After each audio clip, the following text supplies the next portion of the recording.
Hello, everyone. I'm Olga, Chris Director, and I'm delighted to introduce our today's speaker. But before I introduce Emily, a few announcements and a few words. On February 18th, the Weiser Center for Emerging Democracies and Chris are co-sponsoring a lecture by Pavel Ivlev, chairman of the Committee for Russian Economic Freedom. The lecture is entitled Erosion of Rights in Russia, a Lawyer's Perspective. On February 14, Chris and other units affiliated with the Weiser Center for Europe and Eurasia will hold an information session on student summer funding opportunities. Finally, the next Chris Noon lecture on February 26 will be given by Jeffrey Weidlinger, Joseph Professor Collegiate Joseph Brodsky Professor of History and Judaic Studies at the University of Michigan. The talk will focus on Jews and Ukrainians in the Soviet shtetl, memories of small town life. For complete information about those events, please see flyers on the table near the door. And now I'm delighted to introduce Emily Barron, Assistant Professor of Eastern European History at the Middle Tennessee State University. Her book manuscript, Faith on the Margins, Jehovah's Witnesses in the Soviet Union and Post-Soviet Russia, Ukraine, and Moldova, 1945-2010, is under contract with Oxford University Press, as Emily just said to me, it will be out by April 1st, right? So congratulations on that. Emily actually published several articles in peer review journals on the same topic. So, and I believe you are talking about the Jehovah's Witnesses today as well. So please join me in welcoming Emily to the University of Michigan.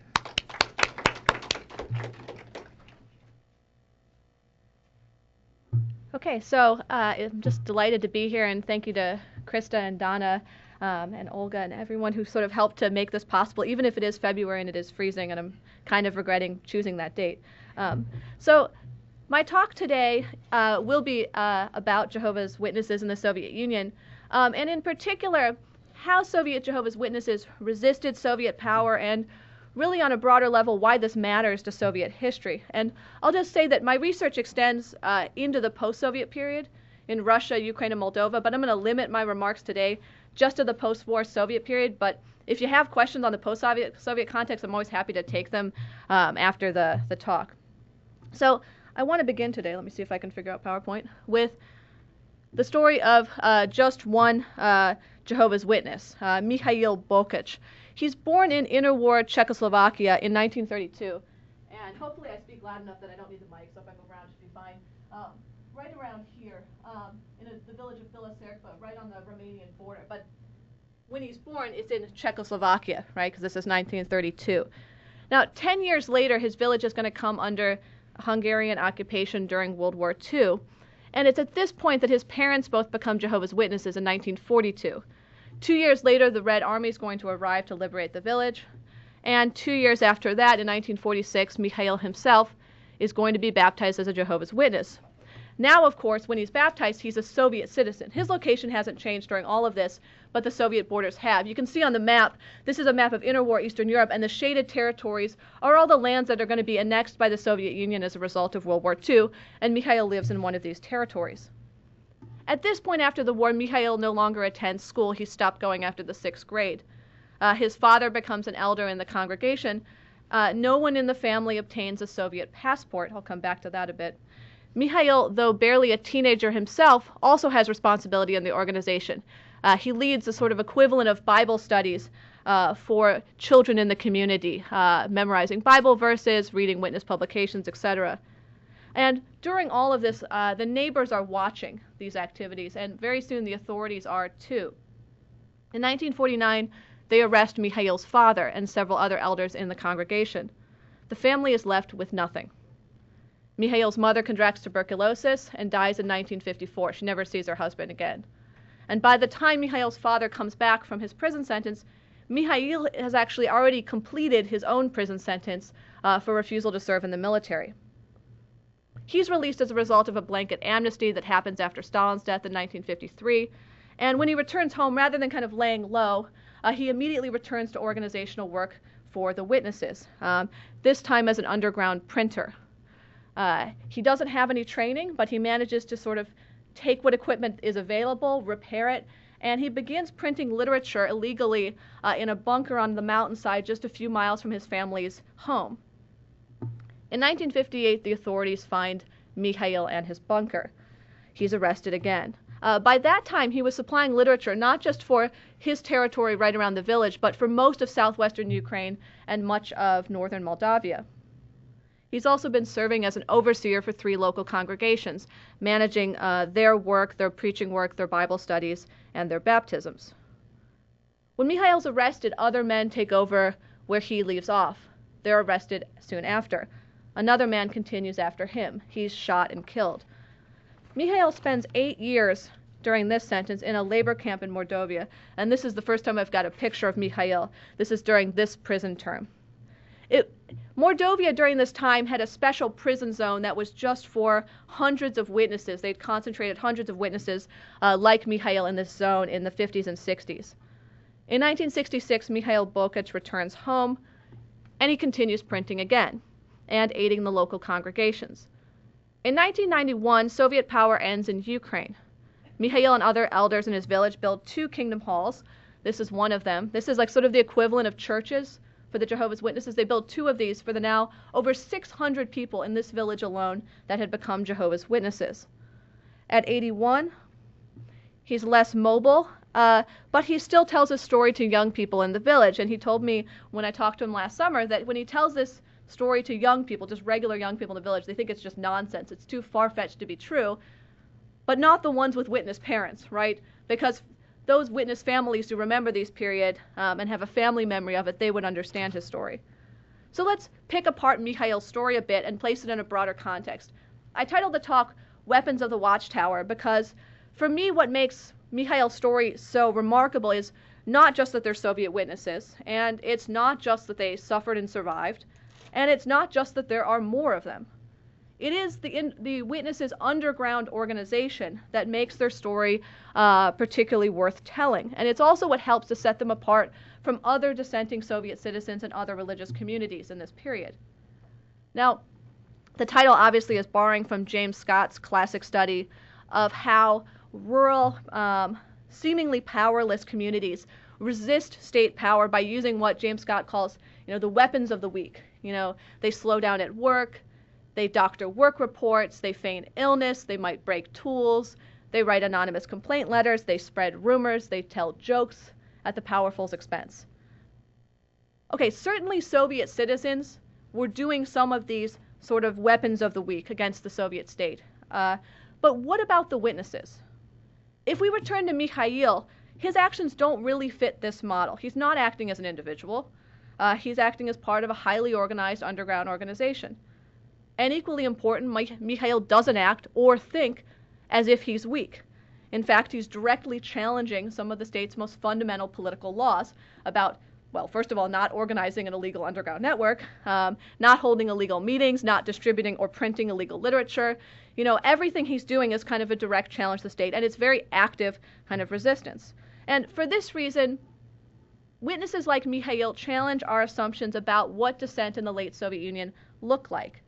These are rural, majority female, most with a minimal education, like James Scott's everyday resistors, but they use some of the same tools as the sophisticated intellectual urban dissidents that we might be more familiar with.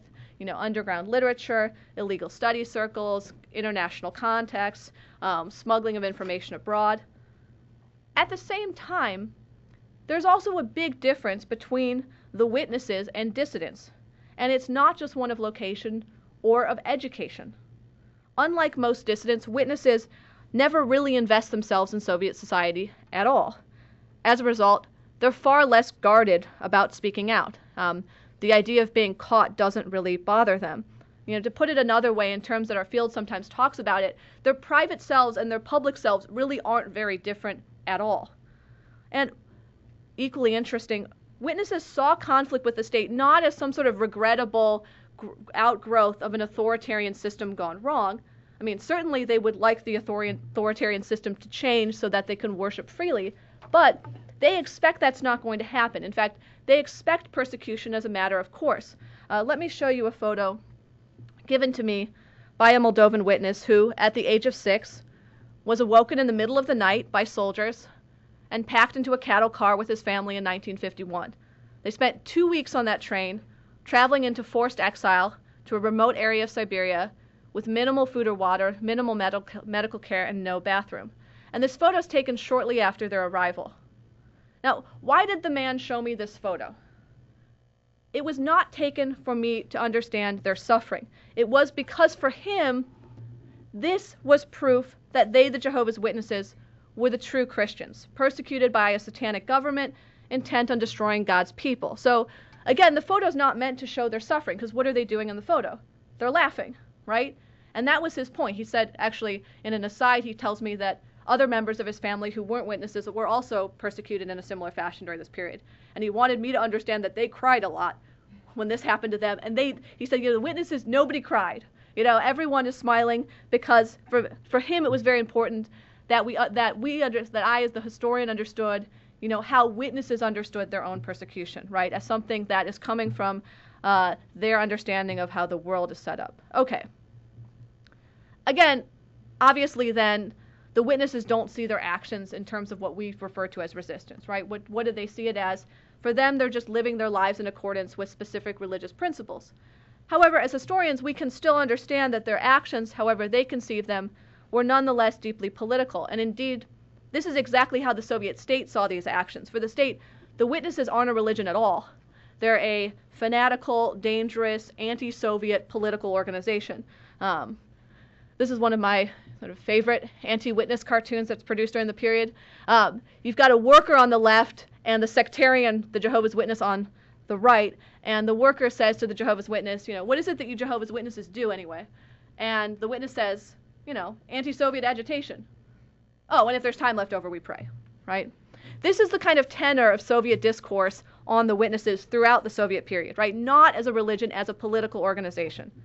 And in this context, it's probably not very surprising that the witnesses make up one of the largest single categories of political prisoners in the post-Stalin Soviet Union. Overall, how the state responds to the witnesses helps to again illustrate the fact that the state sees in the witness somewhat of a unique threat that stood out from among other dissenting communities, including other religious communities.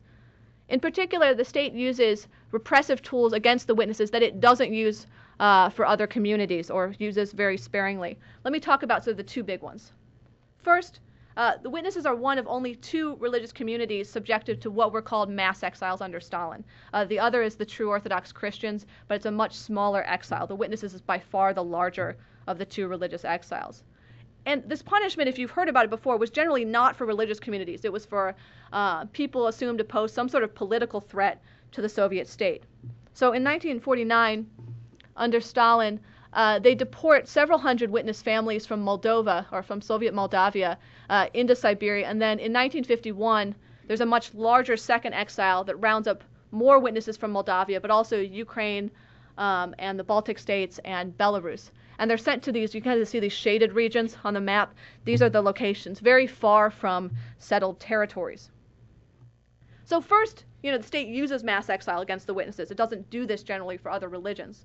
And equally interesting, it also refuses to release them from exile until much, much later than other communities. They don't get released from exile until the Brezhnev era in 1965. This is well after mass exile had been extremely dialed back. I mean, as soon as Stalin's dead in 1953, they're starting to kind of review mass exile and to release communities. And they don't do it for the witnesses. They're released almost last among all of the exile communities. And to me, this suggests that the state saw something in the witnesses that was a threat that stood out even from other suspect nationalities, classes, and political opponents who suffered the same sort of persecution. Okay, so one sort of repressive tool that's a bit unique here is mass exile for the witnesses. And the second is that in the post-war era, the Soviet state begins to allow a much more broad registration and legal existence for mainstream religious groups, with, for the record, major restrictions on what you could and could not do. Just because you were registered didn't mean that you could, have sort of free will to do whatever you wanted as a religious community. It was actually very restricted. But this was an option for many mainstream religious communities. At the same time that it does that, it actually prepares a list of communities that should not be eligible for registration. And the witnesses are one of a handful of groups specifically placed on a list of do not register. In fact, they're one of only a remaining handful of religious groups denied any legal standing up until just a few months before the collapse. The witnesses are only registered as the Soviet Union is collapsing. So as these repressive tools make clear, again, the Soviet state considered the witnesses a serious danger to the dominant social and political order. In fact, one scholar has dubbed the witnesses, quote, the perennial bête noire of the Soviet state. And, rather than dismissing this as kind of misplaced paranoia on the part of the state, which is how most scholars have dealt with this kind of obsession by the state with witnesses, I argue that the witnesses did represent a threat. The weapons of the Watchtower were the weapons of a deeply committed, well-organized, and well-ordered underground network. Okay, so there's the kind of basic framework of the big picture, but now I want to just briefly go back to the witnesses and the Watchtower itself, because the story of Soviet witnesses begins with people like Mihail's parents in the interwar Eastern Europe. But of course, the witnesses' history is somewhat older, and without kind of getting bogged down in the broader witness history, just a little bit of background so we can position them within the broader sort of Christian tradition and understand a little bit of how this might differ from more familiar religions. Okay, so the witnesses began in the 1870s in the United States, when a Pennsylvania man begins preaching the imminent start of Armageddon. Satan, he said, had taken control of all political and religious institutions, but would soon be defeated by God, who would establish an earthly paradise or millennial kingdom for true Christians. And an organization known as the Watchtower Bible and Tract Society forms to spread this message. And by the early 20th century, they're getting converts in Europe, including several thousand in Eastern Europe, right? People like Mihail's parents. Just to give you, again, a really brief sense of where the witnesses' beliefs might diverge from other more familiar Christian traditions, witnesses don't subscribe to the immortality of the soul, the Trinity, the divinity of Christ, the existence of hell. They don't celebrate holidays. They don't accept blood transfusions. Most importantly, for the purposes of this talk, witnesses maintain what they would refer to as a neutral position regarding politics, which means that they don't in any way, shape, or form participate in governance, right? And it is this decision, this political neutrality, that has put them at odds with pretty much every modern state, including our own, right? Even our own, even in the United States, the witnesses have faced persecution at times because of this stance regarding government. And in turn, again, they believe that the opposition that comes as a result of that is marking them as true followers of Christ and giving them really an opportunity to prove their loyalty to God. That's why they're smiling in the photograph, right? So when Mihail and his parents join the witnesses during World War II, they're buying into a faith that's going to put them in direct conflict with the state. And they knew that because even prior to the war, there had been government attacks and sort of popular animosity towards the witnesses in these territories. And that significantly stepped up during the wartime era, when there's large numbers of witnesses either arrested, sometimes executed during the war for refusal to serve in the military on various sides of the conflict, right? Nobody really liked the witnesses during the war in the context of kind of total war, when everyone, particularly men, are expected to participate and the witnesses don't, right? Most severely in Nazi Germany, where the witness community as a whole is rounded up and sent to concentration camps. Now, again, after the war, the Soviet Union annexes these western borderland territories in Eastern Europe, so overnight the Soviet Union acquires thousands of Jehovah's Witnesses. As Mihail's story suggests, this immediate post-war period, the late Stalin era, is extremely traumatic for these witness communities. Mass arrests begin really almost immediately, 1946 at the latest, followed by the mass exiles. in the 1960s, the political arrests slow significantly, but harassment by local authorities really does not. In fact, it in many ways increases after Stalin. So the kind of political repression and long prison terms goes away, but the kind of daily harassment becomes a larger issue. Witnesses face just intensive pressure to conform to Soviet norms of, what community should look like. Let me give a few examples. They would go to work and their coworkers would hold meetings to discuss the most sort of private of their private lives.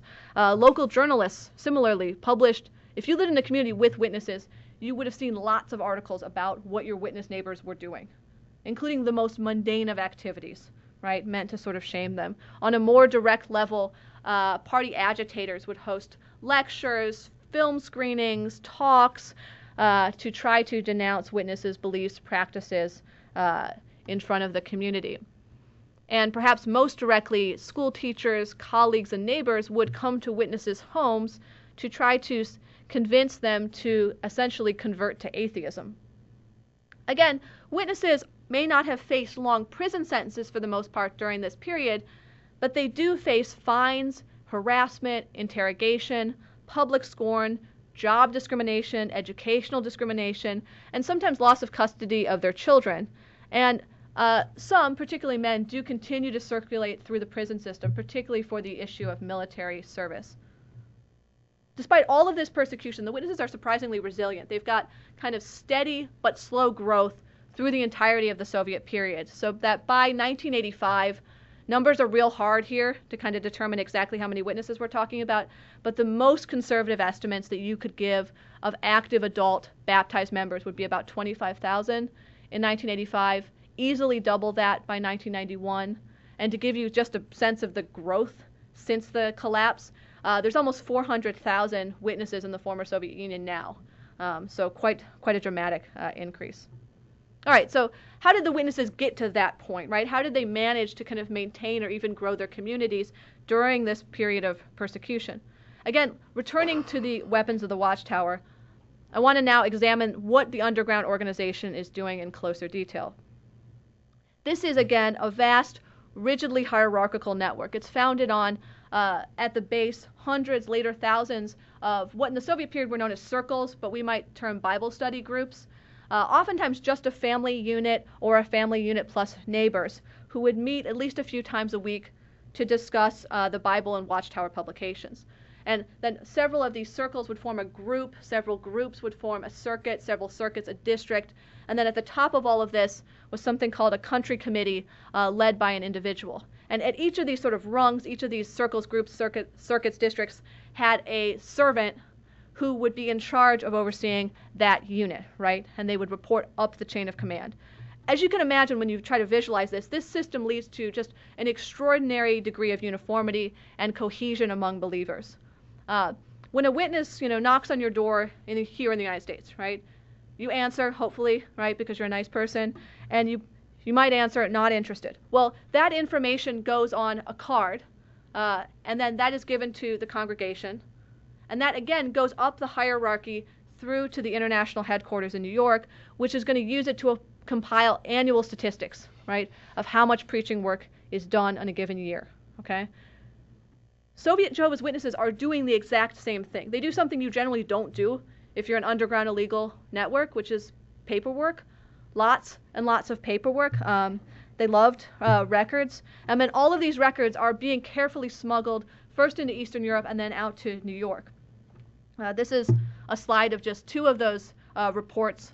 And as you can see, if you look at it, it doesn't make a whole lot of sense, and that's because they also developed sophisticated coding so that a person who isn't preparing the report or meant to read the report would have a hard time figuring out what the report says, right?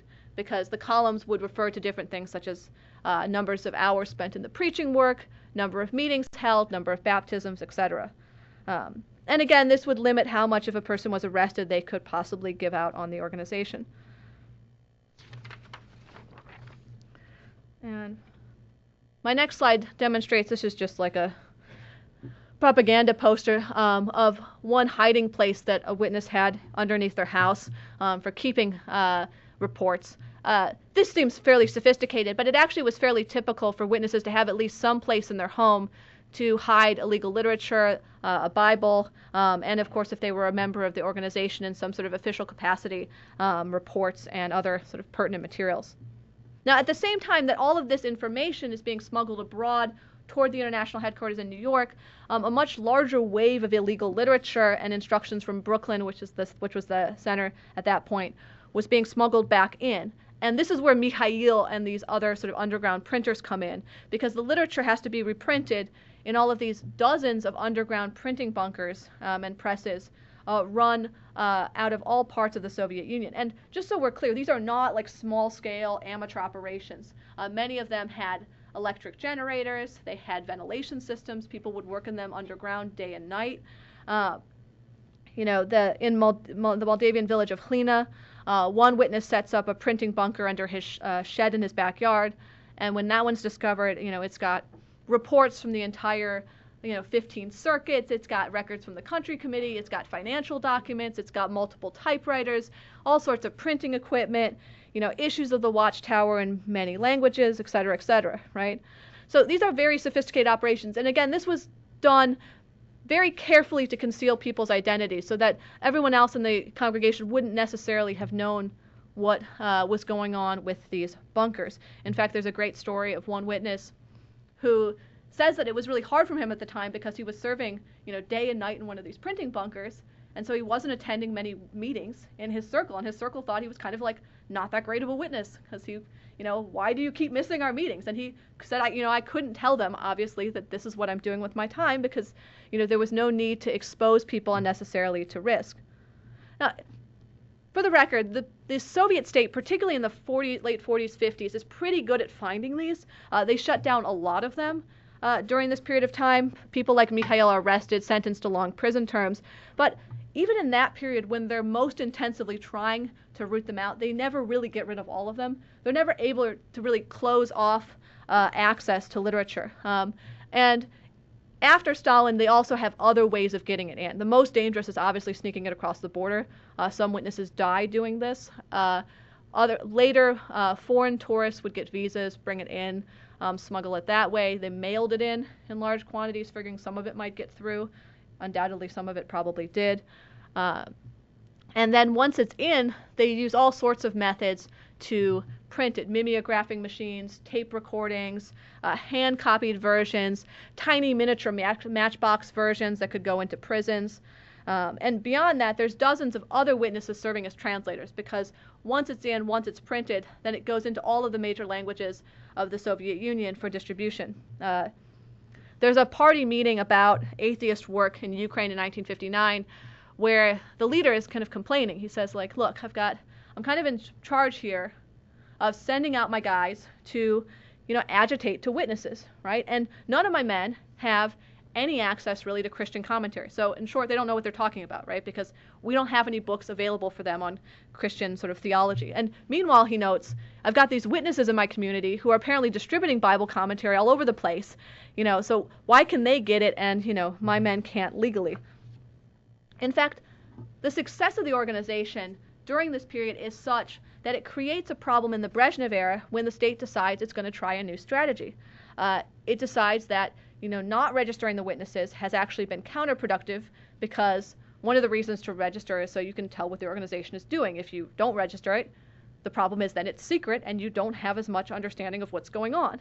So it says, let's register them. We'll allow them a space where they can meet as a small community. We'll cut them off from the international organization, and then we can make them conform to the rules of registration. Tell them they can be legal, but they have to stop doing everything other than sort of very strictly defined religious ceremonies. And the problem with that idea is that the underground organization has been operating so effectively for decades that the witnesses don't really see a strong reason to compromise at this point, right? They hold meetings between the religious council and witnesses at this point to talk the issue out in Ukraine. And elders are pretty upfront saying, look, right now I get publications, illegal literature, once a month pretty regularly. So if I registered, would I still have that level of access? Because right now it's working pretty well, right? And on a more fundamental level, the state and the witnesses have a very different idea of what it meant to be a faith, right?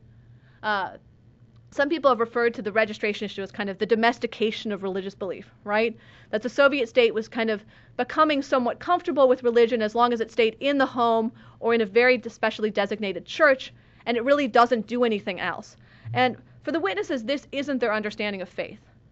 Their understanding of faith is that the international organization and the faith are not separate. One requires the other. So if the state wanted to register witnesses, it repeatedly told the state, it would have to do so through the international headquarters. And in fact, this is what happens in 1991 when the state is kind of finally deciding to register the witnesses. It does so on the witnesses' terms and not on the state's.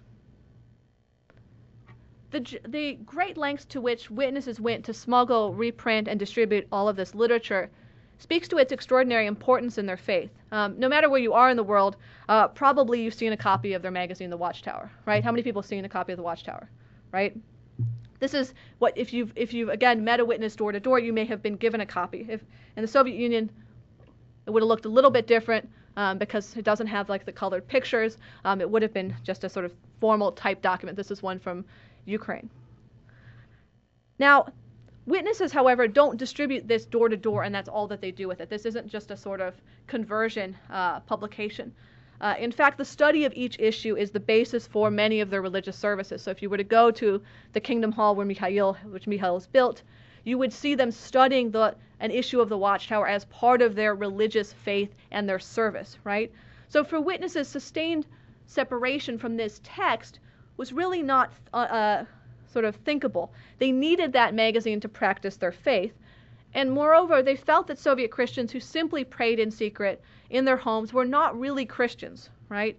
The Watchtower actually has articles during this period that are fairly dismissive of Orthodox Christians' experiences in the Soviet Union, because for the organization and for Soviet witnesses, what did Christianity mean? It meant that every single baptized member would use what they had learned through Bible study, through the Watchtower, to go out into the community and to speak about their faith to others. Otherwise, in their minds, this wasn't Christianity. Now, in countries where witnesses legally do this, most of the faith occurs through the door-to-door method that we're most familiar with, which Soviet witnesses did to a certain extent. But they had a broader strategy for that aspect of their faith and action. They used the motto, cautious as serpents among wolves, which is a reference to Matthew 10:16, where Jesus is telling his disciples, I'm sending you out like sheep among wolves. Be as shrewd as snakes and as innocent as doves. For the record, the Soviet state had like a field day with that one because they love to quote that, but mistranslate it so it would say poisonous as snakes. And so there's a lot of like witnesses want you to be poisonous as snakes cartoon imagery. All right, so witnesses, when they go out, were remarkably bold in their preaching efforts. Again, their private and public selves really don't differ here. If they're very careful to shield the organization, it's recognized by them that there's no real way to make themselves not known as witnesses in their communities if they're going to preach. One Moldavian witness picked up hitchhikers in his district until he's caught by authorities, and he would preach to them as he drove them. Another man was a bus driver and lost that job after he was reported to authorities for preaching on the bus route. It was not uncommon to use vacation time, go travel someplace where there aren't witnesses, use the time to convert people in new territories. In one case, a man's gets a sort of an early discharge from a hospital because he's been using his time recuperating to preach to other patients. Many witnesses, because of the job discrimination they faced, particularly in Ukraine, worked on what were sort of seasonal labor brigades to earn extra income. And these would often just be essentially traveling missionary trips because they'd be almost entirely witnesses. And they would use the trip to go to a new region, make some extra income, and preach. One of these is exposed in 1974 because one of the men on it is not a witness. And when they get back to the village, he is complaining to authorities and denouncing everyone else because he says that the whole trip they would read Bible passages, they would talk about Armageddon. They didn't want him to listen to the radio. He was bummed out because he couldn't go to the movies because they told him he shouldn't go to the movies. And so there are even party reports warning parents who might think about letting their young teenage boys go on a labor brigade trip, be aware these things can be a little bit dangerous religiously. Witnesses even preached in the prisons to prison camp officials, to atheist agitators, in at least a few instances when there's, authorities raid a Bible study, the Bible study just sort of stops, and they start preaching to the people that have just arrived to break down their door. In Mordovia, the prison zone where Mihail is imprisoned, when that happens, the organization just responds by making it a new circuit in the preaching organization. So, okay, we have several hundred witnesses there. Let's add that into the organization as its own circuit so we can effectively minister to it. A prisoner who is living in a bordering camp in the same zone and observed all this wrote in his memoirs later, quote, "Truly only someone who has internal freedom can become a Jehovah's Witness." And in that case, the camp was such a disaster that they actually eventually shut it down after several bad inspections, listing total lack of control over the religious issue. Overall, were witnesses successful in their preaching efforts? No, for the most part, because as in every other country worldwide, witnesses' beliefs attract only about 1% of the population. And you add to that in the Soviet Union that joining carried a huge social stigma, made you ineligible for higher education, serious job discrimination, you really didn't have access to good paying work, and of course, you were now on the wrong side of the law, which is a kind of major detraction for people. So witnesses win most of their converts from people who are most like them, right? Rural, majority female, many already marginalized from society, lower educated. Many were already religious believers, Christian religious believers, just belonged to a different denomination. Because there's so many witnesses in the camps, a lot of them also come from the prison population. In general, does the Soviet Union become like the Soviet Jehovah's Witnesses Union? No, right? That's not my point, and that's not necessary to understand the witnesses as important. What I would suggest is that the organization, simply by requiring members to read and preach about their faith to others, compelled Soviet citizens to share with their neighbors an utterly un-Soviet ideology. Okay. Oops. Beyond their preaching, witnesses managed to construct communities in Soviet space, but largely uncorrupted by Soviet ideology. In this sense, they cited Jesus' warning in the Gospel of John to be no part of this world. In the Soviet context, what did that mean? It meant not doing a long list of things. Being a witness was just as much about not doing things in a way as it was about doing things. And it was often just as dangerous not to do things as to do things. Let me give a couple examples. They don't buy state bonds. They don't work in military industries. They don't vote.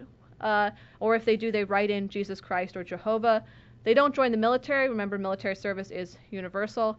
Their children don't attend any after-school programs, don't join party youth organizations, don't sing the national anthem, don't attend military parades, don't attend any public events.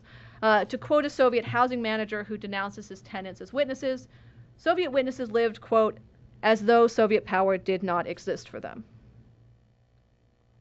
Okay, how am I doing on time? Let me go ahead and start to conclude my talk so there's plenty of time for sort of questions by relating an anecdote from the famous dissident writer Vladimir Bukovsky. In one of his memoirs, he muses that the meaning of democracy for a Soviet citizen lies not in the big picture so much as in the small details. And he relates, to illustrate this point, he relates a curious incident from his life in exile in the United Kingdom. One evening, he's out walking London streets, and he comes across a building with just a small kind of nondescript sign that says, Jehovah's Witnesses. The words on the placard inspire in him, he writes, a sense of shock and almost fright. He writes, so these are those same Jehovah's. Jehovah's, for the record, was a very common, it still is, term for witnesses in the Soviet Union, but it's also considered very derogatory. So he writes, so these are those same Jehovah's, the same sectarian fanatics that the Soviet state used to frighten children with. This is that same organization, that most secret of all sects in the USSR. The idea that this organization could operate in public seemed almost inconceivable to him as a former Soviet citizen. After all, he writes, quote, you only see real live Jehovah's in prison, and even there they're underground. Soviet witnesses, he says, were the stuff of legends.